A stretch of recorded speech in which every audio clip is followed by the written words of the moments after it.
नमस्कार दोस्तों, आप सभी का स्वागत है इस वीडियो में। और इस वीडियो में हम लोग देखने वाले हैं एसएससी एमटीएस का 28 और 29 अक्टूबर को जो इंग्लिश में क्वेश्चंस पूछे गए हैं उन क्वेश्चंस को देखने वाले हैं कि क्या क्या क्वेश्चन पूछा गया और आने वाले शिफ्टों में किस टाइप के क्वेश्चन हमको देखने को मिलेगा।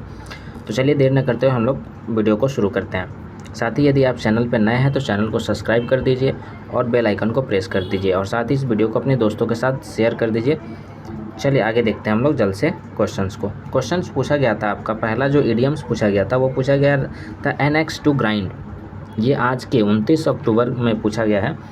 एनेक्स टू ग्राइंड का मतलब होता है कि अपना स्वार्थ निकालना, अपना मतलब निकालना, यानी हैविंग ए सेल्फिश रीजन और a strong opinion that influence your action. यानी कि क्या करना, अपने सेल्फिश के लिए कोई काम करना, अपना सेल्फिश रीजन के लिए कोई काम करना। जैसे फॉर एग्जांपल के तौर पर अगर देखें तो the article criticise the new software but the author had an axe to grind as its manufacturer had fired his सन।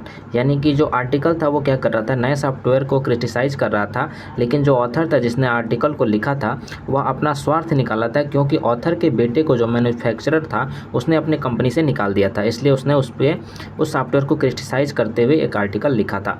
तो इससे आप एग्जाम्पल से आप समझ गए होंगे कि इडियम्स क्या कहना चाह रहा है। आगे पूछा गया था क्रोकोडाइल्स टीयर।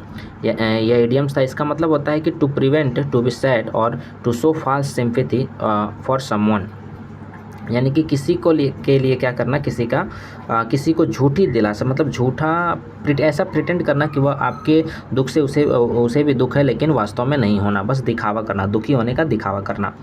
तो ये आपका इसका मतलब होता है। आगे पूछा गया था ब्लू आई इडियम्स। ब्लू आई पूछा गया था, ब्लू आई गर्ल या ब्लू आई बॉय ऐसे करके ये इडियम होता है और इसका मतलब होता है someone who is favoured by someone in authority and is liked and admired. यानी कि कोई व्यक्ति जो क्या हो, किसी के द्वारा ज़्यादा पसंद किया जा रहा हो, यानी कि ज़्यादा लाइक किया जा रहा हो और उसको हर जगह प्रीफर किया जा रहा हो, उसे हम क्या कहते हैं, ब्लू आई गर्ल्स कहते हैं या बॉय कहते हैं।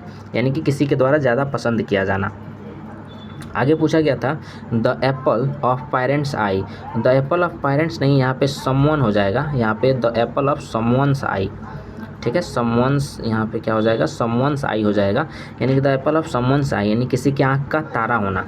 ए पर्सन और थिंग्स डैट इज चेरिस्ड और लव्ड अबव ऑल अदर्स। यानी कि क्या होना कि ज़्यादा प्यारा होना, ज़्यादा पसंद किया जाना। यानी कि ऐसा पर्सन जो क्या किया जा रहा हो, ज़्यादा पसंद किया जा रहा हो किसी के द्वारा, तो उसे हम क्या कहेंगे, the Apple of someone's eyes कहा जाएगा।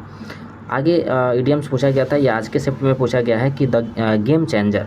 तो गेम चेंजर में क्या हो जाएगा, something that effect the result of A game very much. यानी कि वैसी चीज़ें, वैसी घटनाएं जो क्या कर रहा हो, रिजल्ट को, गेम के रिजल्ट को ज़्यादातर इफेक्ट कर रहा हो। जैसे जो आपका मैच हो रहा था जिसमें सूर्य कुमार यादव ने जो कैच लिया था, वह कैच क्या था, हमारे लिए जीत का गेम चेंजर था, यानी उस गेम का गेम चेंजर था। तो ऐसे ही कोई चीज़ जो क्या कर रहा हो, गेम के परिणाम को बदल रहा हो, उसे हम कहते हैं गेम चेंजर।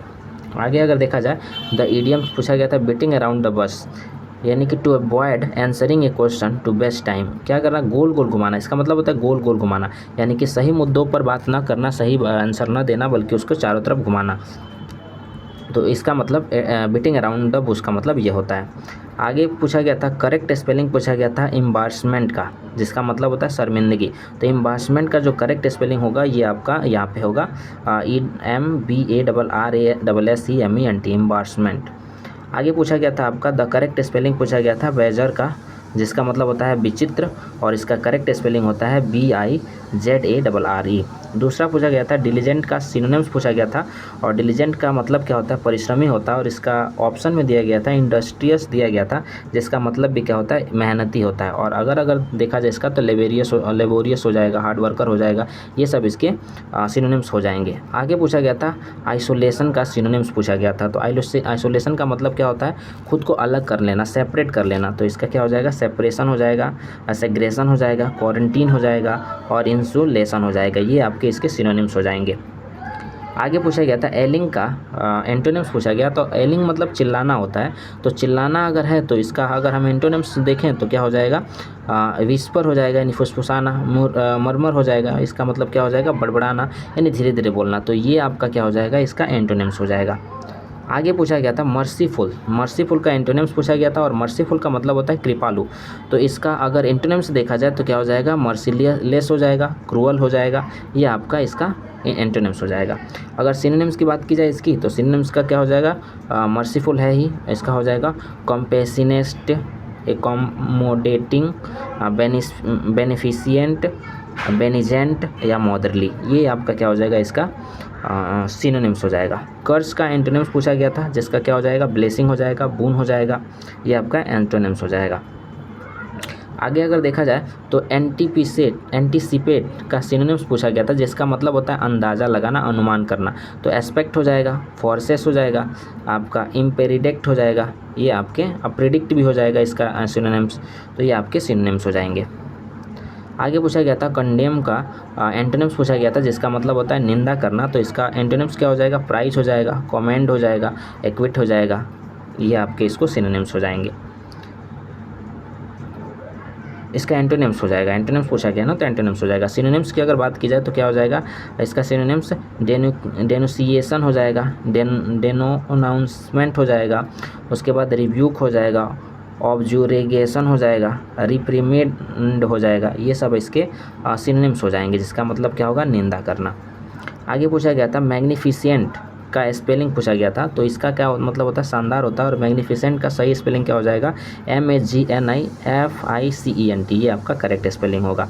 तो जो भी इसको ऑप्शन को लगाए होंगे उनका सही आंसर होगा।